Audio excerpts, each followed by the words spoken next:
Namaskar, I'm Gunjan Bidani. Welcome to our show COVID-19 Explained.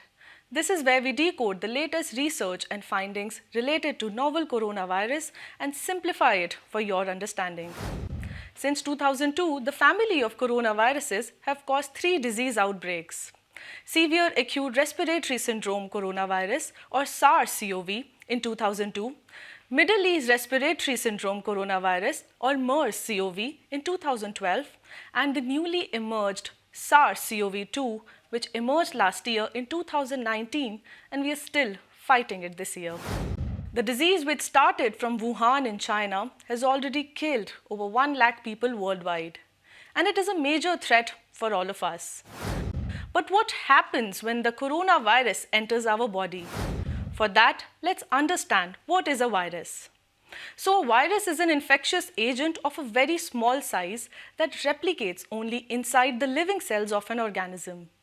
It has a very basic composition, and it is made up of genetic material shielded with a protein coating.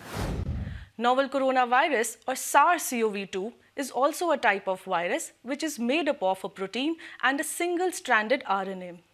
It belongs to a family of viruses called coronaviruses. It is a new type of virus.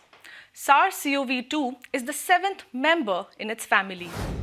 According to a published research paper, the novel coronavirus is made up of 4 different types of proteins, known as the S, and it stands for spike, E stands for envelope, M stands for membrane, and N stands for nucleocapsid proteins. The N protein holds the RNA genome or the genetic information, and S, E, M proteins together create the viral envelope, like a shield around the RNA. SARS-CoV-2 spreads through droplets either via direct contact with an infected person or via surfaces. The virus enters the human body through the eyes, nose, or the mouth. It can also transfer from a person who is infected but hasn't shown any symptoms.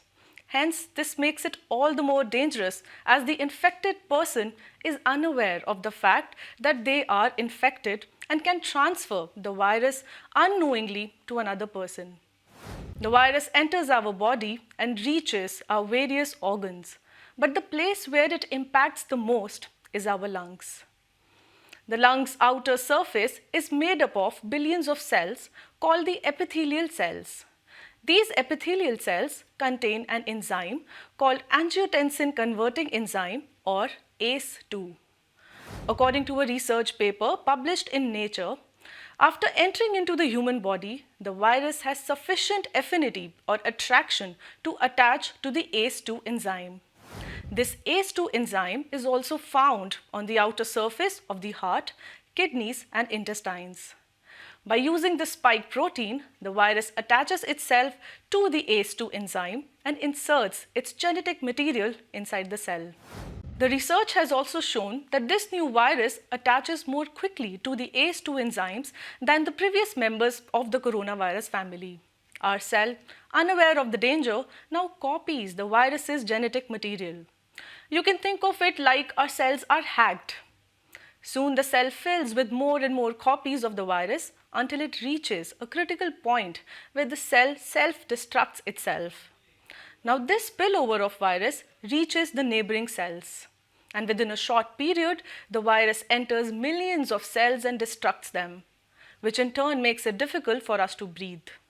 This leads to cough, fever, and pneumonia, and may even lead to death. Our immunity system plays an important role in fighting the disease. Since we do not have a vaccine for coronavirus, the most effective method to save yourself is by not getting infected in the first place. I hope that you're maintaining your hand hygiene by either using an alcohol-based sanitizer or soap and water. Thank you so much for watching. In our next episode of COVID-19 Explained, watch the role of our immunity to fight the coronavirus. Till then, stay safe, stay home, and stay happy.